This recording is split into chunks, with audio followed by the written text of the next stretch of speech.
यमुनानगर के जगाधरी विधानसभा के ऐसे इलाके में जो लाकड़ भीलपुरा से शुरू होता है और ताजेवाला तक जाकर खत्म हो जाता है, जो माइनिंग माफिया और बड़े बड़े राजनेताओं का एक फेवरेट इलाका है।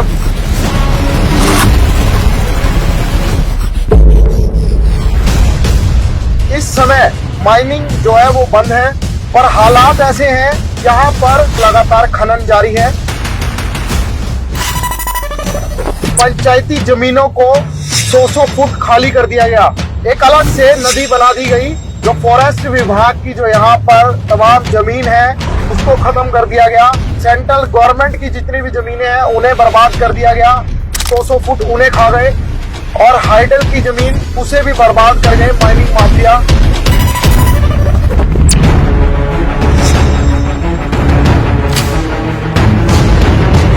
जैसे ही आप इस माइनिंग माफिया के जोन में एंटर करते हैं तो माइनिंग माफिया के व्हाट्सएप ग्रुप पर मैसेज एकदम से पहुंच जाता है। पत्रकार छोटे बोर्ड से बल्ले वाले जोन यदि 2021 में सरकार ने यहाँ खनन को बंद कर दिया तो खनन चल कैसे रहा है। और ये बांध है सर 30 फुट बच रहा है यहाँ। अब की बार यदि पानी ज्यादा आ गया ना 150 गाँव खत्म हो जाएंगे कम से कम। अब 1 करोड़ का किला खोद के उसमें से 20 लाख सरकार को दे रहे हैं, 80 लाख का प्रॉफिट तो उनको हो रहा है ना। सर इन पे कार्रवाई नहीं होती है ना, क्योंकि राजनीतिक आदमी है, कार्रवाई कौन करेगा। तो ये किन से जुड़े हुए लोग हैं? मंत्री हैं, उनके साथ जुड़े हैं। सबसे बड़ा खनन जो है उनके रिश्तेदार या मित्र प्यारे वही करा रहे हैं। अच्छा, आप इतने बड़े सिस्टम के खिलाफ आवाज उठा रहे हैं, डर नहीं रहता? सर मरना तो एकदम सबको है। 5 बार मेरे ऊपर हमले हो गए। आपने देखा है परसों ही मेरे ऊपर गाड़ी चढ़ाई है।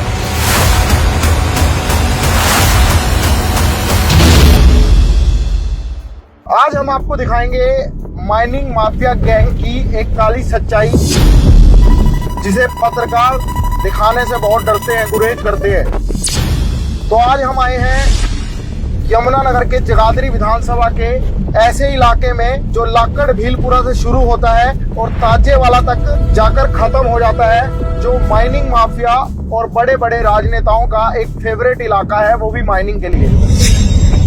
जी हाँ, यहाँ पहुंचे हैं हम और इस समय माइनिंग जो है वो बंद है। सिर्फ सरकार की तरफ से अनुमति है, जो आपके स्टोन क्रशर या स्क्रीन प्लांट पर जो माल पड़ा है उसको सिर्फ आप बेच सकते हैं, कोई भी नई तरीके से माइनिंग नहीं कर सकते। पर हालात ऐसे हैं, इसके बावजूद यहाँ पर माइनिंग माफिया गैंग इस तरीके से एक्टिव है कि सरकार प्रशासन को ठेंगा दिखाते हुए यहाँ पर लगातार खनन जारी है। और यहाँ पर जो है पंचायती जमीनों को 100 फुट खाली कर दिया गया। एक अलग से नदी बना दी गई और जो फॉरेस्ट विभाग की जो यहाँ पर तमाम जमीन है उसको खत्म कर दिया गया। सेंट्रल गवर्नमेंट की जितनी भी जमीनें हैं उन्हें बर्बाद कर दिया गया। 100 फुट उन्हें खा गए और हाइडल की जमीन जो है उसे भी बर्बाद कर गए माइनिंग माफिया। धरती माँ का सीना फाड़ कर जो हालात यहाँ पर कर दिए गए हैं वो हम आपको आज हालात दिखाएंगे। पर उससे पहले मैं आपको बता दूं, जैसे ही आप इस माइनिंग माफिया के जोन में एंटर करते हैं तो माइनिंग माफिया के व्हाट्सएप ग्रुप पर मैसेज एकदम से पहुंच जाता है। डीएसपी हो, एसपी हो, माइनिंग विभाग हो, पहले से ही उनकी मुखबरी माइनिंग माफिया के व्हाट्सएप ग्रुप्स में चली जाती है, जिसके बाद तमाम काम को बंद कर दिया जाता है जब तक वहां पर मौके में अधिकारी रहते हैं या वहां पर कोई माइनिंग विभाग से आया है, कोई डीएसपी आया है, तब तक हालात कुछ इसी तरीके के रहते हैं।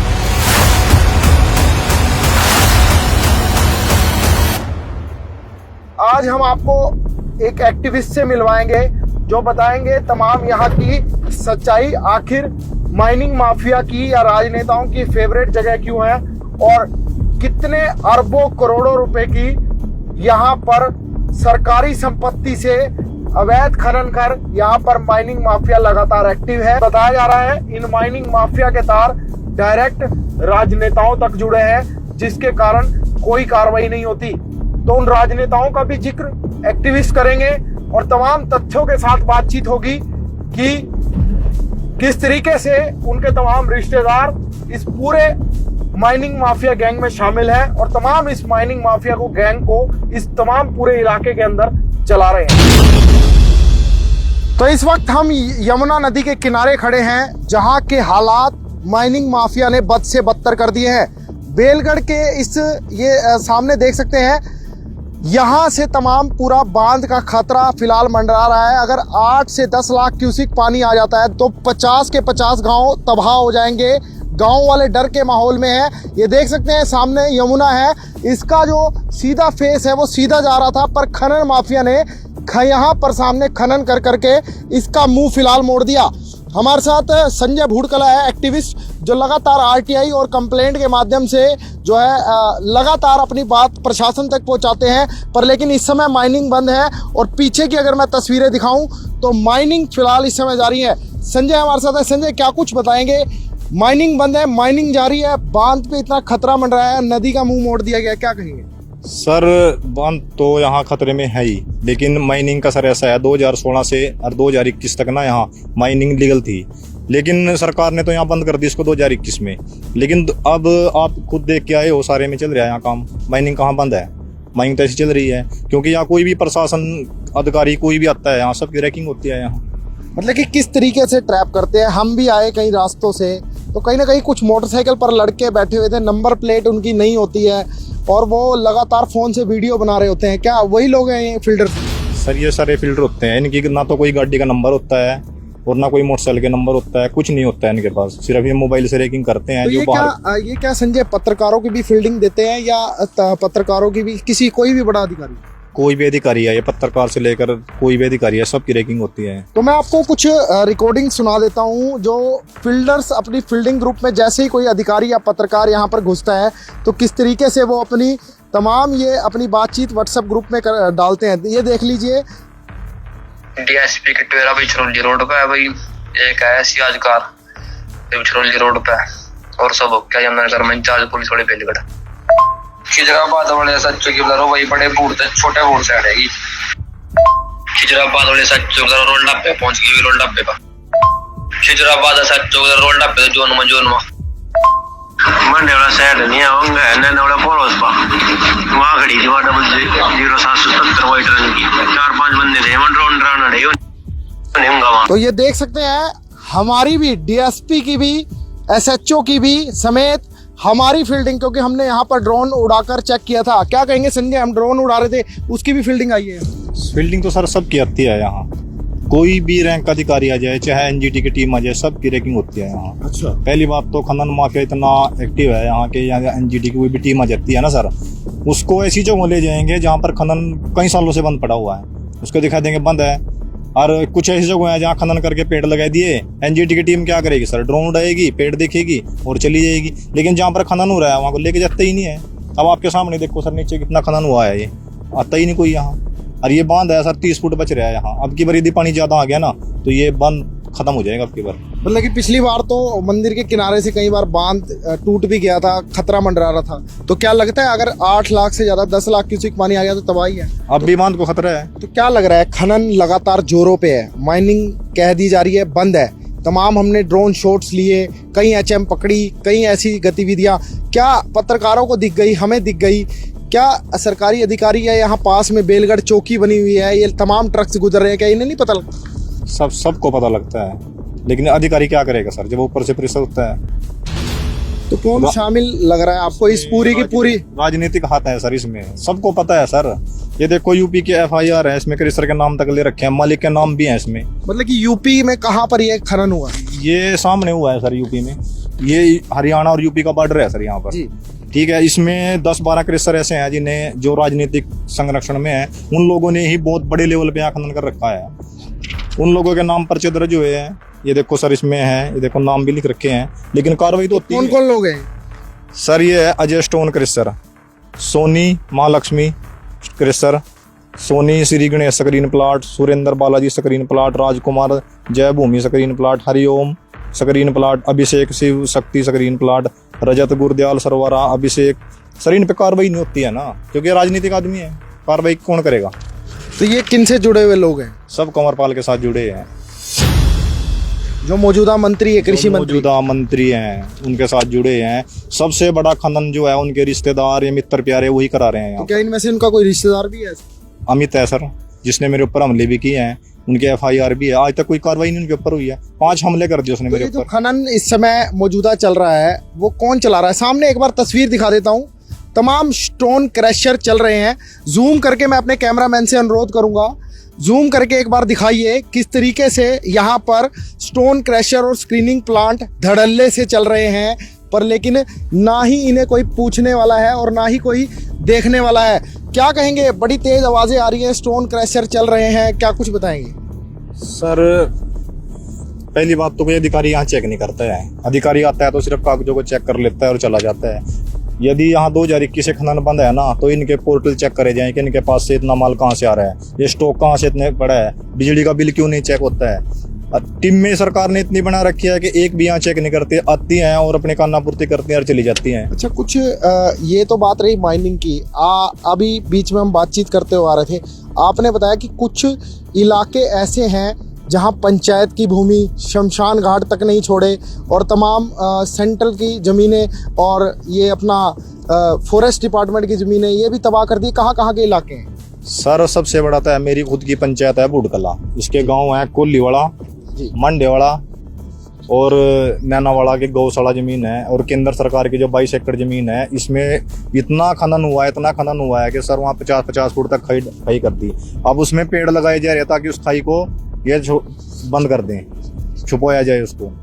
हमने कई बार DDPO, BDO या RT कमिश्नर को भी इसके बारे में शिकायत की कि सर इतना खनन हो रहा है। वो कहते हैं कि इसको सरपंच देखेगा। सरपंच तो सर खुद खनन करवा रहा है वहाँ पर। मौके के सरपंच हैं अमित, खुद आपने देखा ड्रोन उड़ाया था, उसके खुद HM वहाँ खनन कर रहे हैं। ऊपर खैर के पेड़ खड़े हैं और फिर भी खनन चल रहा है, नीचे उसकी स्क्रीन चल रहे हैं। और ये कौन सी जमीन थी जहाँ पर ये अलग से एक नहर सी बना दी गई थी, पंचायती जमीन खोद के? ये गौ चलान की जमीन है मंडेवाड़ा। हाँ, जिसमें वो ड्रोन उड़ा के आपने दिखाया, बल्कि उन्हें गिलेल से वो ड्रोन पे जो ऊपर निशाना मारा था, हमारा ड्रोन भी नीचे गिर गया था वहाँ। ड्रोन का भी काफ़ी नुकसान हुआ है इसमें। और ये जो फॉरेस्ट की ज़मीन आपने दिखाई थी, तमाम फॉरेस्ट की ज़मीन भी ख़त्म कर दी। वो कौन सी ज़मीन? फॉरेस्ट की ज़मीन है ये कोलीवाड़ा, मंडेवाड़ा। उसमें खैर के पेड़ लगे हुए थे, वो सारे इनके काट कूट के बेच बूच दिए ने। लेकिन खनन आपको पता ही है खनन कैसे होता है। जब फॉरेस्ट मंत्री इनका खुद रिश्तेदार है तो रोकेगा कौन? तो बात तो ये है ना सर। बड़ा आरोप लगा रहे हैं आप मंत्री जी के ऊपर। मंत्री के ऊपर क्या आरोप लगाना है सर? खनन ही उनके टाइम में हुआ है सारा। 2016 से लेके आज तक खनन हो रहा है, तो मंत्री कौन है? कंवरपाल जी हैं। तो आप खुद देखो ना, यदि 2021 में सरकार ने यहाँ खनन को बंद कर दिया तो खनन चल कैसे रहा है? खनन तो बंद होना चाहिए। मतलब कि मौजूदा मंत्री जिम्मेवार है। आप एक बात देखो, यदि प्रशासन चाहे ना, एक पत्ता नहीं यहाँ से हिल सकता है, तो ये काम चल कैसे रहा है? राजनीतिक संरक्षण से चल रहा है सर ये। तो ये क्या उन्हीं राजनीतिक लोगों से जुड़े काम कर पा रहे हैं, आम लोग भी काम कर रहे हैं? पॉलिटिक्स फंड है सर सारा। अब राजनीतिक है, आपको पता है कि इलेक्शन है, सबसे पैसा चाहिए।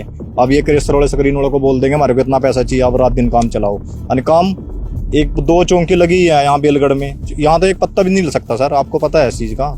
और फिर भी यहाँ काम चल रहा है, आपने देखा है चौकी, और फिर भी काम चल रहा है उसके बराबर में। और अधिकारी आते हैं तमाम बाहर से, अलग से STF की टीम है, कोई कमेटी बनाकर यहाँ आ रही है। आखिर वो 1, 2, 4, 5 डंपर पकड़ लेती है, उसके बाद क्या कार्रवाई होती है दोबारा? कुछ नहीं कार्रवाई होती है सर, वो फॉर्मेलिटी के लिए करते हैं सब। वो सब इनकी मिली भगत होती है कि हम अपने 4-5 डंपर पकड़ के दे देंगे आपको, और उसके बाद फिर चल जाएगा काम। अब 1 करोड़ का किला खोद के उसमें से 20 लाख सरकार को दे रहे हैं, 80 लाख का प्रॉफिट तो उनको हो रहा है ना। तो जमीन किसकी है? सरकार की है। अनुमति कितनी होती है? 4 फीट तक की अनुमति है? सिर्फ 15 फुट खोद सकते हैं ये लीगल। और कितने खुदाई है यहाँ? 60 फुट हो रही है सर। कई जगह तो ऐसा है 100 फुट। 100 फुट भी हो गई है। ये ताजेवाड़े में, नैनावाड़े में, वहाँ तो कम से कम इतने गहराई है कि आपको देखा ही है कितना गहराई है वहाँ पर। अच्छा, आप इतने बड़े सिस्टम के खिलाफ आवाज उठा रहे हैं, तो डर नहीं रहता मार ना दे, पीट ना दे या कुछ ऐसा? सर मरना तो एकदम सबको है। 5 बार मेरे ऊपर हमले हो गए, आपने देखा है। परसों ही मेरे ऊपर गाड़ी चढ़ाई है, FIR मैंने खिदराबाद थाने में कराई, अब तक कोई SHO ने कार्रवाई नहीं की। SHO कार्रवाई क्यों करेगा? क्योंकि ऊपर से राजनीतिक दबाव है, और जो जिसने गाड़ी चढ़ाई है उसका खुद मित्र है, वो कार्रवाई कैसे करेंगे? तमाम फाइन लगे हुए कागज आपके पास, फाइन लगाए हुए हैं क्रशरों पे कई लाखों रुपए के, तो ये बरी हो जाते हैं? क्या कारण है? इतने केसेस दर्ज होते हैं फिर भी बरी हो जाते हैं? बरी तो सर आपको पता है सरकार क्या करती है, माइनिंग वाले आते हैं, इनके ऊपर मुकदमा दर्ज कर देते हैं। लेकिन पुलिस जो होती है ना, वो इन मुकदमों में ऐसी डील छोड़ देती है, जिससे आरोपी बरी हो जाते हैं। कैसी ढील छोड़ती है? क्या वीडियोग्राफी नहीं कराती? क्या नहीं कुछ कराती नहीं है? कराते सर, वो कानापूर्ति करते हैं थाने में बैठ के। इन्होंने मेरे ऊपर प्रेशर डाला कि आप वीडियो दोबारा ना बनाएं और पैसा ले लो आपको जितना चाहिए। मैंने उनको मना कर दिया तो एक लेडीज को दे के पैसे मेरे ऊपर बलात्कार का केस डाल दिया। अब वो डील कैसे डाला, मेरे को पुलिस पकड़ ले गई, थाने में बैठा दिया और वहीं बैठे बैठे सब कुछ हो रहा था। SHO साहब ने खुद, पृथ्वी सिंह है SHO साहब, उन्हें मेरे को खुद बोला कि आप सिस्टम के खिलाफ चल रहे हो, आपको ये बताओ कितना पैसा लेना है। मैंने बोला कि मैं पैसा नहीं लूंगा, मेरे को तो गांव बचाने हैं, जो गांव डूबने वाले हैं। आपको देखा है पिछले साल यहाँ बांध टूट गया था, इसलिए मैंने ये वीडियो बनवाई थी। तो उन्हें बोला कि या तो आप सिस्टम से पैसे ले लो या आप अंदर जाओ। मैं बोला कि आप सर मेरे को अंदर ही कर दो। अगर बांध टूट जाता है, क्योंकि 20-30 फुट रह गए, कम से कम 150 गाँव से खत्म हो जाएंगे, कम से कम। तो क्या लग रहा है, क्या कारण है? सरकार, राजनीतिक लोग और ये खनन माफिया क्या चाहते हैं? गांव बर्बाद हो जाए? खनन ही राजनीतिक आदमी कर रहे हैं तो सर बर्बाद क्या करेंगे गांव को? उन्हें तो वैसे ही आपने देखा है ऊपर सिस्टम सारे ही बर्बाद हो गए हैं। अच्छा, ये फील्डर्स हैं तमाम, बिना नंबर प्लेट मोटरसाइकिलों पे घूम रहे हैं, क्या इनकी नंबर प्लेट्स नहीं होते? ये मार पीट कर चले जाएं? पहली बात तो यार सर, जितने खनन में गड्ढे चल रहे हैं किसी के पास भी कोई नंबर नहीं है।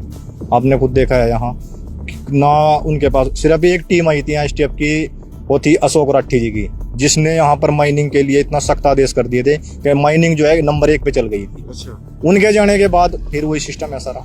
अच्छा। अब तो कुछ नहीं है, सब नंबर 2 में चल रहा है तो सर। ये मोटरसाइकिलों वाले इर्द गिर्द घूमते हैं, तो इनकी मोटरसाइकिल पता नहीं चोरी की है कैसी है? कोई प्रशासन कार्रवाई नहीं करता? जोन में घूमते रहते। प्रशासन क्या है, जो लोकल प्रशासन है वो इनके अंडर में है सारा। अब बाहर की जो टीम आती है वो इनसे संपर्क करेगी लोकल से, लोकल क्या करेगा, वो इनके अंडर में है तो वो तो इनके कहने से चलेगा। तो ये होता है सर यहाँ पर। मतलब कहीं ना कहीं प्रशासन को भी बहका दिया जा रहा है, यहाँ कुछ नहीं। प्रशासन तो अपना सही काम करता है लेकिन उसको गुमराह कर दिया जाता है। प्रशासन भी क्या करेगा सर, जब राजनीतिक दबाव है ऊपर से। कोई अधिकारी यदि सच्चा भी अच्छे से काम करेगा, उसके ट्रांसफर करे कहीं और फेंक देंगे नहीं, तो वो भी क्या करेगा बेचारा, या तो ट्रांसफर कराएगा या अपना घर बैठ जाएगा बस।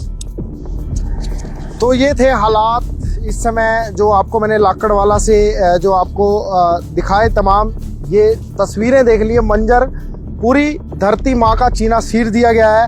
हालात ये हैं, अब आप लोग ही कमेंट करके फिलहाल राय दीजिए कि आखिर ये 150 गांव बचाने की जंग में आखिर सरकार और प्रशासन कितना साथ देगी, या अपनी आमदनी कमाने के लिए या अपने इलेक्शंस के लिए, या तो फिर लगातार यहाँ पर खनन जारी रहेगा। धन्यवाद।